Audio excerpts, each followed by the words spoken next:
India y Bangladesh sufren por la tormenta Yas.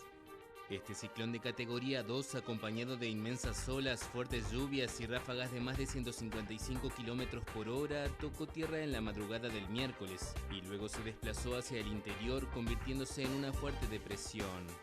La ministra principal de Bengala Occidental dijo que más de 300.000 viviendas quedaron destruidas y que el nivel del mar y de los ríos ha empezado a subir hasta más de 3 o 4 metros por encima del nivel normal, rompiendo diques. Más de 1,5 millones de personas han sido evacuadas en este estado y en Odisha. Vino una tormenta enorme y con mucho viento, no pudimos quedarnos adentro. Muchos árboles fueron arrancados de raíz, los peces entraban a la casa con el agua, ni siquiera podíamos estar de pie. Arroz, cosechas, dinero, todo lo que había en casa se dañó.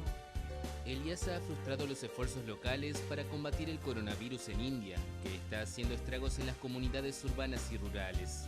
Hace menos de 2 semanas, el ciclón Taukte causó estragos en las costas occidentales del país, con al menos 155 víctimas mortales.